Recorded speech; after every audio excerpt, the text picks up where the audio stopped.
البدع والأهواء، أهل البدع العقائدية وأهل البدع السياسية.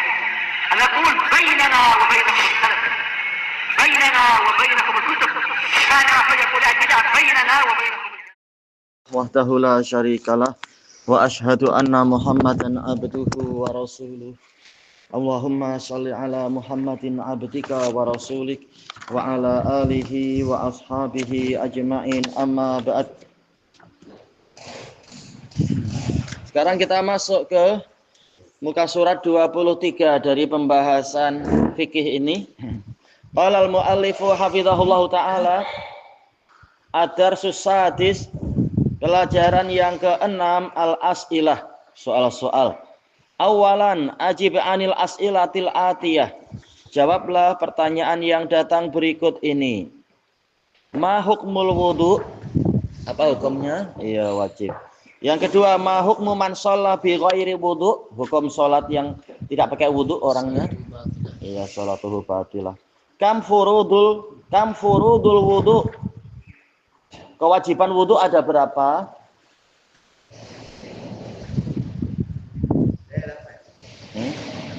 Iya, kemarin nggak disebut angka-angkanya ya. Ini dia nggak apa-apa yang disebutkan di sini. Ada berapa di sini? 8 kah? Wahid. Di sini salasa arba'ah, khamsah, sita, sab'ah, samaniyah. Iya, dia boleh dikatakan 8, boleh juga dianggap kurang, yaitu kanan dan kiri jadi 1 pun tak mengapa. Untuk yang bismillah jelas dia mustahab, tidak sampai wajib. Kemudian apa? Harus ada niat. Dan juga harus ada tartib, tidak disebutkan di sini. Tak masalah tentang angka-angka.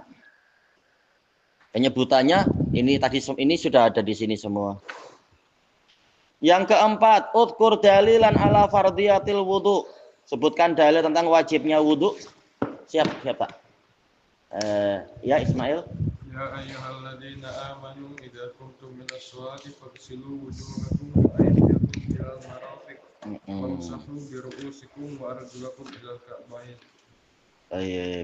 Kemudian sanian yang kedua, akmilil faragh. Lengkapilah tempat kosong bidalilil ladzi yunasibuh, dengan dalil yang sesuai. Al wudu'u wajib wa qad amarallahu bihi fil Qur'an. Wudu itu wajib dan Allah telah memerintahkannya dalam Quran. Qala Allah Ta'ala, yang disebutkan tadi ya jelas. Kemudian man shalla bi ghairi wudu fa sholatuhu batilah. Barang siapa salat tanpa wudu maka salatnya batilah, liqaulin Nabi sallallahu alaihi wasallam. Ahmad hafal hadisnya?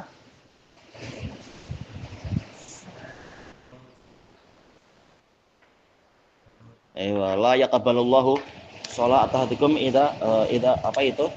Idza ahdasa wa lam yatawadda.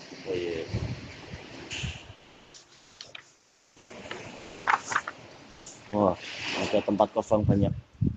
Sekarang yang al-wahdatus salisah nawaqidul wudu. Pembatal wudu. Ini gambar apa ya? Bunga matahari kah ya? Bunga matahari. Oh, baik. Untuk kewaji. Sekarang muka surat 26. Ad-darsul awal nawaqidul wudu. Pembatal wudu. Yang pertama soal mahiya nawaqidul wudu. Al-awwal al-khariju minas sabilain. Yang keluar dari 2 jalan. Maksudnya apa? Dari dubur dan kubul itu. Mislu al-baul, kencing, wal ghaid, yaitu berak, warih, angin. Gimana kalau keluar kerikil? Iya, disebutkan oleh para fuqaha, tetap itu membatalkan karena jelas kalau kerikil keluar ada campuran pasti kena najis, atau mungkin jarang sekali ya kerikil. Tapi disebutkan memang dalam buku-buku itu kerikil yang boleh dihayalkan terjadi apa mungkin biji-biji yang besar gitu ya, keluar ikut berak misalkan, walaupun tidak berak tapi sekedar ada suatu biji yang keluar. Ini juga membatalkan wudhu karena pasti ada benda najis yang ikut menempel, tak mungkin bersih 100% dari saluran itu. Yang sering terjadi selain benda-benda yang disebutkan tadi, apa yang keluar? Terutama untuk anak-anak biasanya apa? Cacing, betul tak? Iya, cacing. Terutama apa? Mungkin yang apa itu tidak mencuci tangan, kemudian makan asal makan. Nah, kadang banyak cacing perut, kemudian sebagian keluar lewat bawah. Itu banyak dialami oleh anak-anak kalau tidak menjaga kebersihan. Nah, itu juga membatalkan wudhu. Kemudian yang kedua, an-naumul mustaghraq. Yang lain membaca mustaghriq. Wallahu alam, yang lebih tepat sih mustaghriq sebenarnya. Tapi tak masalah, yaitu tidur yang sampai melenakan. Bukan seperti yang kalau tidur yang kurang terlena biasanya waktu apa? Waktu apa? Nah, itu. Iya, tidur sambil duduk waktu Jumat, itu khutbah Jumat. Dibangunkan cepat, insya Allah, tidaklah sampai bermimpi jalan-jalan ke kutub utara ke apakah.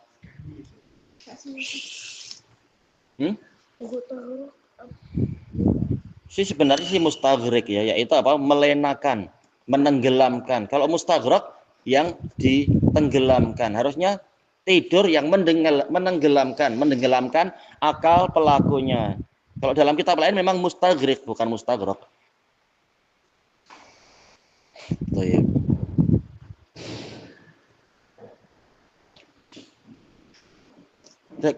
Bagaimana kalau yang pertama dalilnya telah kita lewati beberapa pembahasan itu, dan juga apa, yaitu apa, diambil dari lafadz hadas. Idza ahdas disebutkan oleh Abu Hurairah ketika ditanya apa hadas itu, ketika Abu Hurairah menyebutkan hadas membatalkan wudhu, Abu Hurairah mengatakan apa, al-fusa wad durato, yaitu kentut yang tidak bersuara dan kentut yang bersuara. Baik. Nah, kalau kentut saja membatalkan wudhu, apalagi yang kencing dan berak, jelas lebih-lebih lagi dia itu adalah membatalkan wudhu.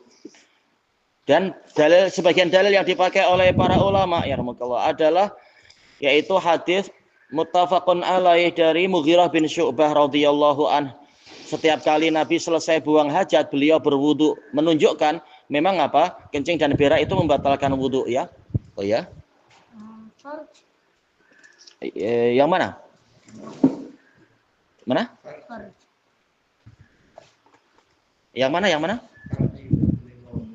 Paling bawah. Oh, yang nomor 4. Nah, kita belum sampai nomor 4. Nanti. Itu apa? Fardhu kemaluan. Baik. Kita baru apa menyebut dalilnya karena ya memang sebaiknya apa selalu diikat dengan dalil-dalil, dikembalikan ke dalil. Dan juga telah dinukilkan ijma oleh Imam Ibnul Mundir, Imam Ibnu Qudamah dan yang lain-lain bahwasanya keluarnya sesuatu dari dubur dan kubul itu membatalkan wudhu. Adapun yang kedua, masalah an-naumul mustaghriq.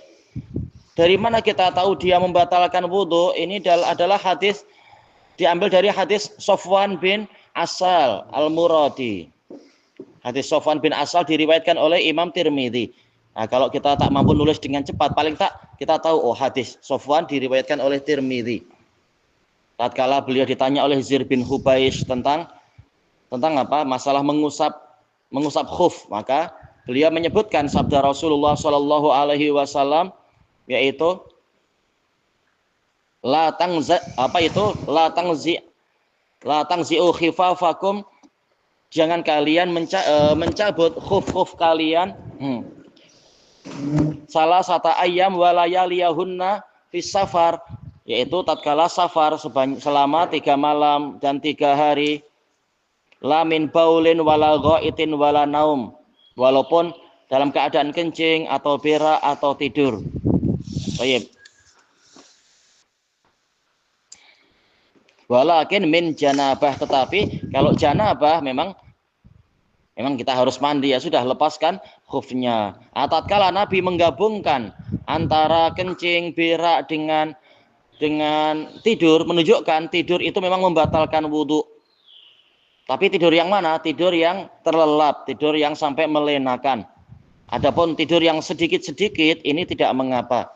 Sebagaimana dalam hadis yang diriwayatkan oleh Imam Bukhari, Muslim dan Ahmad dari Anas bin Malik radhiyallahu an, tatkala sebagian sahabat menantikan Nabi SAW datang untuk menjadi imam sholat isya.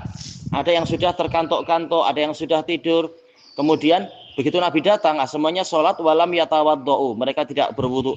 Maksudnya tidur di sini apa? Tidur yang tidak sampai melenakan.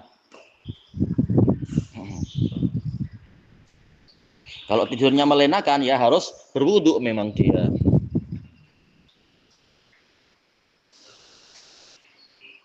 Baik. Kemudian yang ketiga, membatal wudu yang ketiga adalah aklu lahmil ibil, makan daging unta. Sebagaimana dalam hadis yang diriwayatkan oleh Imam Muslim dari Al-Bara' bin Azib radhiyallahu anhuma, beliau bertanya pada Rasulullah sallallahu alaihi wasallam, ana tawaddau min luhumil ibil, ana tawaddau min luhumis syah, apakah kami harus berwudu karena memakan daging kambing? Nabi mengatakan in syi'ta, kalau engkau mau, berarti apa? Tidak wajib. Kemudian bertanya lagi, ana tawaddau min luhumil ibil, apakah kami harus berwudu karena memakan daging unta? Nabi mengatakan na'am, iya, menunjukkan daging unta itu memang membatalkan wudu. Kalau tak salah ini juga datang dari hadis Jabir. Yang terkenal dalam masalah memakan daging unta itu membatalkan wudu, itu memang dua hadis. Hadis Bara' bin Azib, yang satu kalau tak salah hadis Jabir, ana terlupakan ya, hadis Jabir. Kalau ditanyakan dua perkara yang tadi masuk akal tak membatalkan wudu? Dua yang pertama, masalah keluarnya sesuatu dari dua lubang najis, kemudian masalah tidur, masuk akal tidak? Iya, secara umum ini masuk akal. Adapun yang ketiga, kenapa daging unta itu kalau dimakan dia membatalkan wudu? Nah, ini memang sebagian ulama mengatakan alasannya tak diketahui. Yang lain mengatakan, jumhur ulama mengatakan alasannya diketahui, yaitu terkait dengan hadis khuliqatil ibil minas syaiton atau minal jin. Iblis itu tercipta dari setan atau tercipta dari jin. Anak tadi salah bicara apa? Apa tadi lafadznya? Khuliqatil ibil aywa minas syaiton au minal jin. Iblis lagi. Siapa tadi? Ibil. Ini kacau ya, iblis. Ibil yaitu unta tercipta dari setan atau tercipta dari jin di dalam hadis itu. Tayyib. Sementara jin itu tercipta dari api. Nah, api dikalahkan dengan wudu, dikalahkan dengan air. Tayyib.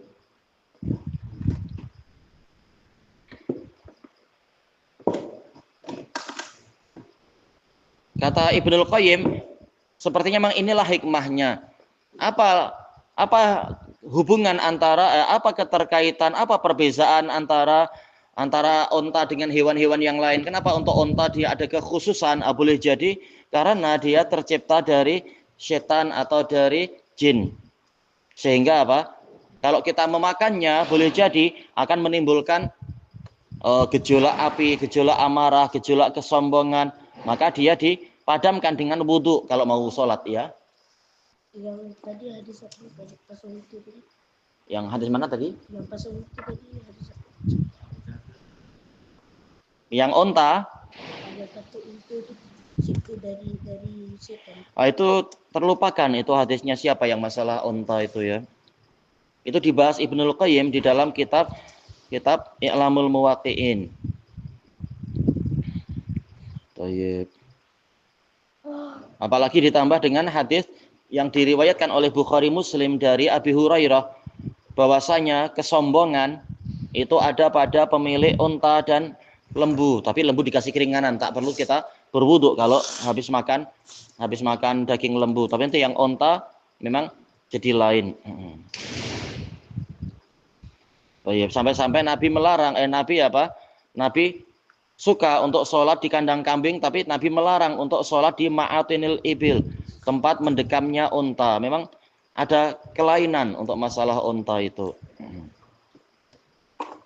Nah, ini adalah pendekatan yang disebutkan oleh sebagian fuqaha. Ada mengena apa masalah onta sehingga membatalkan wudhu ya? Ibil itu maksudnya Ibil kumpulan onta. Baik. Kalau masalah tidur, bagaimana tidur itu membatalkan wudhu? Istilahnya dari sisi mana masuk akalnya? Disebutkan oleh di hikayat Imam Malik, ada seseorang yang dia itu ketika ada khutbah Jumat dia tidur. Kemudian dia kentut. Tapi dia tak sadar dia. Nah, ketika saatnya iqamat, dia dikejutkan oleh seseorang di sampingnya, kemudian disuruh wudhu. Dia mengatakan, saya tak batal. Maka temannya mengatakan, engkau tadi tidur, engkau batal, engkau kentut. Enggak, saya tak kentut, engkau lah yang kentut. Wah, Imam Malik gelak. Berarti memang betul lah bahwasanya tidur yang menenggelamkan akal itu memang membatalkan wudhu. Orang tak sadar, dia kentut tak kentut. Baik. Makanya dia bahwasanya tidur yang sampai melenakan ini membatalkan wudhu. Orang tak tahu apakah dia kentut ataukah jangan-jangan dia tak sadar. Makanya memang Nabi menjadikan tidur yang melenakan itu mengharuskan untuk membatalkan wudhu, menyebabkan wudhu jadi batal sehingga ya sudah harus berwudhu. Nah, tinggal yang terakhir di sini yang keempat, masul farj bi ghairi hail, memegang kemaluan tanpa penghalang, ya hail penghalang.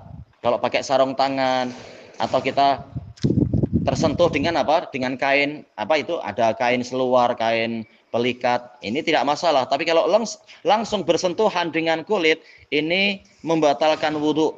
Memang ini nomor 4 ini terjadi perselisihan. Hadisnya siapa ya? Talq bin Ali kalau tak salah. Radhiyallahu an. Rasulullah sallallahu alaihi wasallam mengatakan, "Man massa dzakarahu falyatawaddo." Barang siapa memegang kemaluannya, maka hendaknya dia berwudu. Tetapi hadis ini ditentang oleh hadis yang lain. Tatkala Nabi ditanya tentang memegang kemaluan, apakah membatalkan wudu? Hadisnya sahih juga.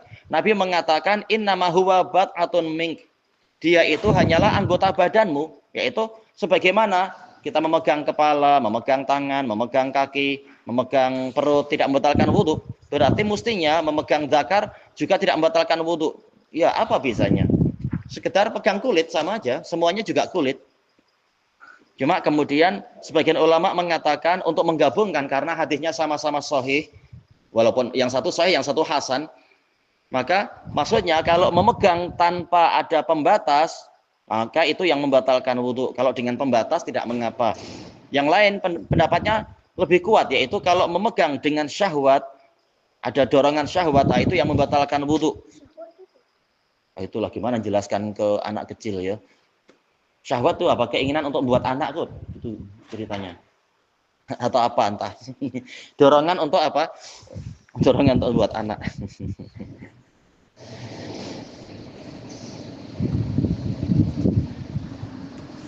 Keinginan untuk berzina misalkan. Baik.